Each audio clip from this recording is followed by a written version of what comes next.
Hello friends, welcome back to my channel. और आज हम मध्यकाल और आधुनिक काल के कुछ मोस्ट इम्पोर्टेंट 50 क्वेश्चन करेंगे। ये क्वेश्चन आपके एग्जाम पैटर्न के लिए बहुत ज़्यादा इम्पोर्टेंट रहेंगे, तो दोस्तों वीडियो को एंड तक ज़रूर देखना। चलिए दोस्तों स्टार्ट करते हैं। आज का पहला क्वेश्चन है, अकबर का प्रसिद्ध राजसभा मंत्री कौन था? अकबर का, तो वो कौन था दोस्तों? टोडरमल। टोडरमल था अकबर का प्रसिद्ध राजस्व मंत्री।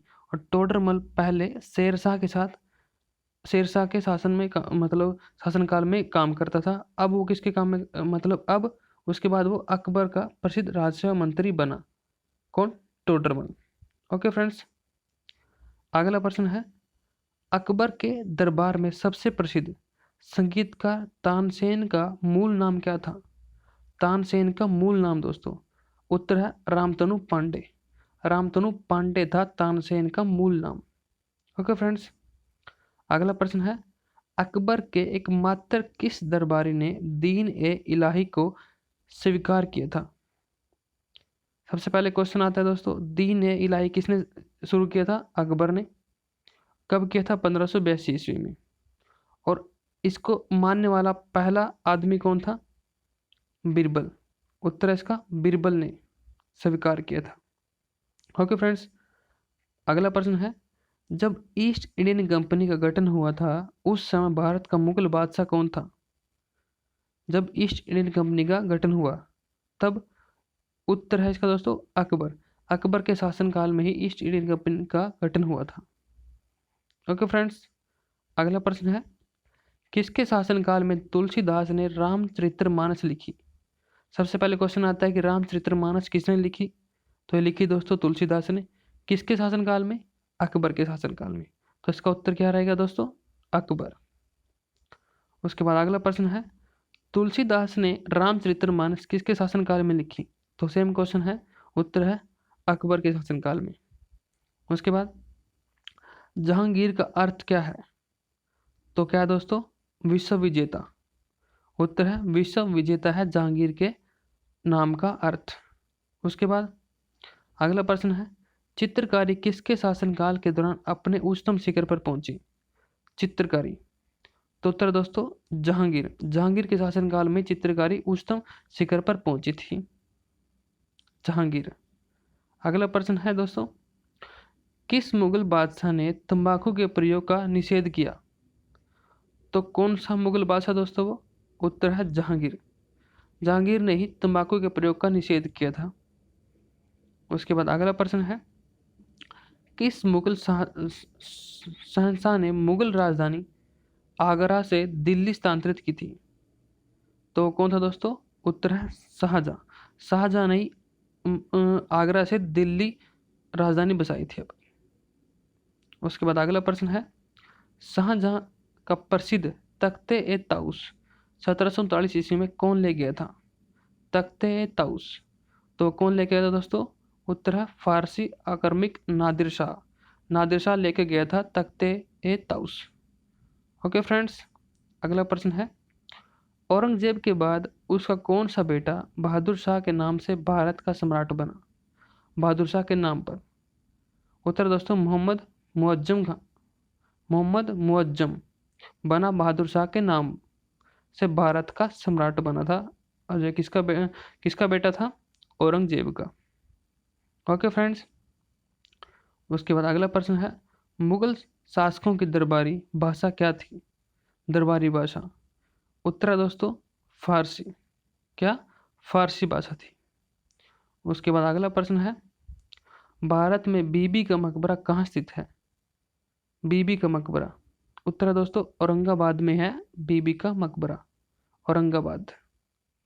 उसके बाद अगला प्रश्न है दोस्तों, ताजमहल किसके द्वारा बनवाया गया था? ये तो सबको पता है दोस्तों, उत्तर है शाहजहां। उसके बाद अगला प्रश्न है, शेरशाह द्वारा निर्मित ग्रैंड ट्रैंक रोड पंजाब को किसके साथ जोड़ती है? उत्तर दोस्तों पूर्व बंगाल। तो ग्रैंड ट्रैंक रोड सबसे पहले किसने बनवाई थी? शेरशाह ने। और ये पंजाब को पश्चिम बंगाल के साथ जोड़ती है। ओके फ्रेंड्स, उसके बाद अगला प्रश्न है, शेर शाह की मृत्यु कहाँ लड़ते हुई थी? ये मोस्ट इंपॉर्टेंट क्वेश्चन है दोस्तों। उत्तर है कालिंजर। कालिंजर में इसकी मृत्यु हुई थी शेर शाह की। उसके बाद अगला प्रश्न है, नाना फडणवीस का मूल नाम क्या था?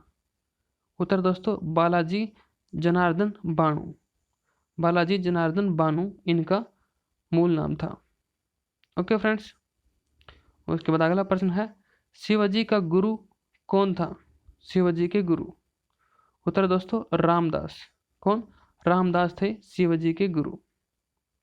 उसके बाद अगला प्रश्न है, उस मराठा राजा का नाम बताइए जो अंग्रेजों से औरंगजेब से बहादुर से लड़ा। उत्तर दोस्तों शिवाजी। क्या है? कौन दोस्तों? शिवाजी औरंगजेब से बहादुर से लड़ा। उसके बाद अगला प्रश्न है, छत्रपति शिवाजी को हराने के लिए औरंगजेब ने किसको भेजा था? औरंगजेब ने, उत्तर दोस्तों राजा जयसिंह को। राजा जयसिंह को भेजा था औरंगजेब ने छत्रपति शिवाजी को हराने के लिए। ओके फ्रेंड्स, उसके बाद अगला प्रश्न है, शिवाजी को पकड़ने के लिए औरंगजेब द्वारा किस जनरल को भेजा गया था? औरंगजेब द्वारा किस जनरल को भेजा गया था दोस्तों? उत्तर है शाइस्ता खान को। शाइस्ता खान को।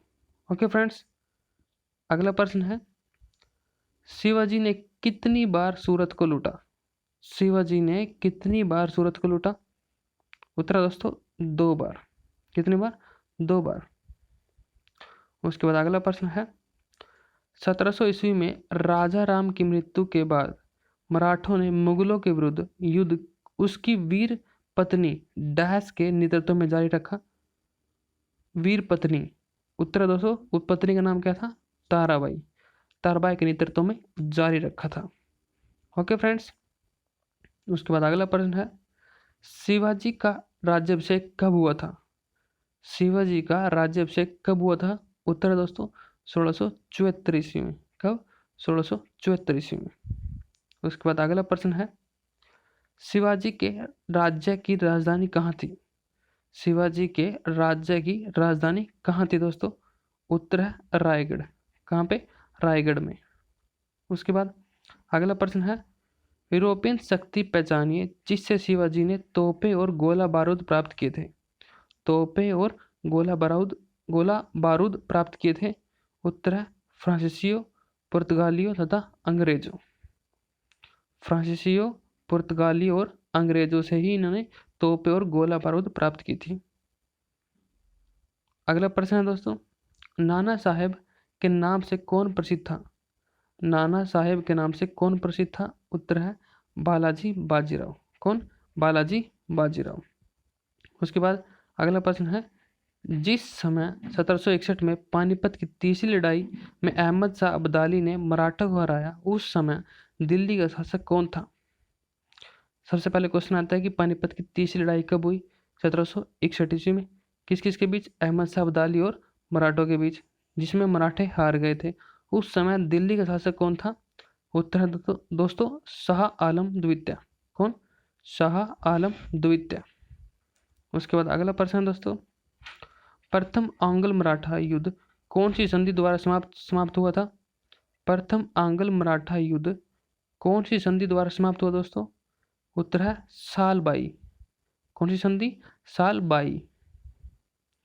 उसके बाद अगला प्रश्न दोस्तों, पेशवा प्रथा। पेशवा प्रथा ब्रिटिश द्वारा किस पेशवा के काल में समाप्त की गई थी? उत्तर दोस्तों बाजीराव द्वितीय। बाजीराव द्वितीय के शासन काल में ही पेशवा की जो प्रथा थी उसको समाप्त कर दिया था ब्रिटिश सरकार ने। उसके बाद अगला प्रश्न है, अंग्रेजों द्वारा कलकत्ता में निर्मित दुर्ग का नाम क्या है जो कलकत्ता में बना था? उत्तर दोस्तों फोर्ट विलियम। फोर्ट विलियम दुर्ग। उसके बाद अगला प्रश्न है, अंग्रेजों ने भारत में अपनी पहली फैक्ट्री कहाँ स्थापित की थी? अंग्रेजों ने पहली फैक्ट्री भारत में, उत्तर दोस्तों सूरत। कहाँ? सूरत में की थी। उसके बाद अगला प्रश्न है, भारत में डच का सबसे प्रारंभिक उपनिवेशक कहाँ था? सबसे पहले प्रारंभिक उपनिवेशक, उत्तर दोस्तों मछलीपट्टनम में। कहाँ पे? मुसलीपट्टनम में। उसके बाद अगला प्रश्न है 1651 में मुगलों द्वारा बंगाल में किस स्थान पर ईस्ट इंडियन कंपनी को व्यापार करने और फैक्ट्री बनाने के अनुमति दी गई थी? दोबारा सुनो दोस्तों, 1651 में मुगलों द्वारा बंगाल में किस स्थान पर ईस्ट इंडिया कंपनी को व्यापार करने और फैक्ट्री बनाने के लिए अनुमति दी गई थी? उत्तर दोस्तों कासिम बाजार में, कासिम बाजार में दी गई थी अनुमति। उसके बाद अगला प्रश्न है अंग्रेज शासक चार्ल्स द्वितीय को किसकी राजकुमारी से विवाह करने के लिए मुंबई दहेज में दिया गया था? तो दोस्तों उत्तर है पुर्तगाल की राजकुमारी से विवाह करने के लिए मुंबई दहेज में दिया गया था। ओके फ्रेंड्स, उसके बाद अगला प्रश्न है भारत के लिए समुद्री मार्ग की खोज का श्रेय किसे जाता है? भारत के लिए उत्तर दोस्तों पुर्तगालियों को। कौन? पुर्तगालियों को जाता है।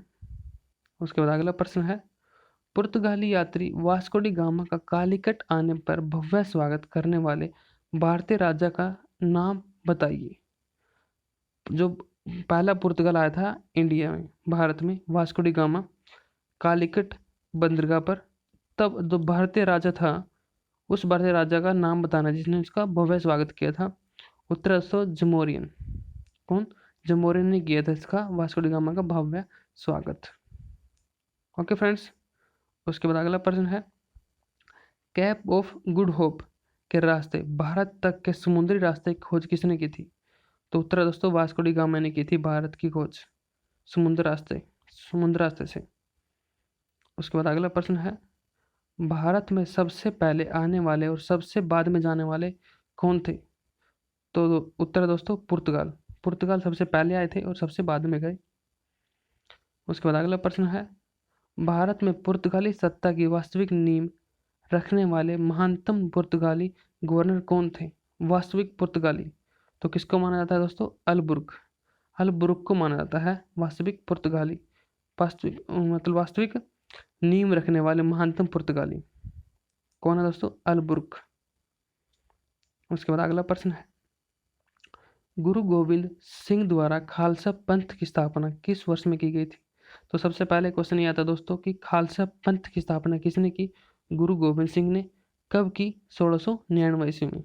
तो इसका उत्तर है दोस्तों 1699 ईस्वी में की थी। अगला प्रश्न है खालसा वंश की स्थापना किसने की थी? तो उत्तर दोस्तों गुरु गोविंद सिंह ने। उसके बाद अगला प्रश्न है अकाल तख्त का निर्माण किसने किया था? अकाल तख्त का निर्माण किया था दोस्तों गुरु हरगोविंद ने। किसने दोस्तों? हरगोविंद ने। तो इसका उत्तर है गुरु हरगोविंद ने। उसके बाद अगला प्रश्न है गुरु नानक का जन्म स्थान कौन सा था? गुरु नानक का जन्म स्थान कौन सा था? उत्तर दोस्तों तलवंडी, जो अब कहाँ पे है? पाकिस्तान में, तलवंडी पाकिस्तान। उसके बाद अगला प्रश्न है गुरु नानक का उत्तराधिकारी कौन था? उत्तर दोस्तों गुरु अंगद था गुरु नानक जी का उत्तराधिकारी। उसके बाद अगला प्रश्न है किस सिख गुरु ने सेवा को सच्चा बादशाह कहा था? सच्चा बादशाह। उत्तर दोस्तों गुरु अर्जुन देव ने खुद को सेवा को सच्चा बादशाह कहा था। उसके बाद अगला प्रश्न है रणजीत सिंह की राजधानी लाहौर थी, किस नगर को उसकी धार्मिक राजधानी कहा जाता है? उत्तर है दोस्तों अमृतसर को ही रणजीत सिंह की धार्मिक राजधानी कहा जाता है। उसके बाद अगला प्रश्न है किस गवर्नर जनरल ने रोपड़ में रणजीत सिंह का बड़े सम्मान के साथ स्वागत किया था? उत्तर है दोस्तों विलियम बेंटिक ने ही रणजीत सिंह का रोपड़ में बड़े सम्मान से स्वागत किया था। ओके फ्रेंड्स, उसके बाद अगला प्रश्न है लास्ट अवध के स्वायत्त राज्य का संस्थापक कौन था?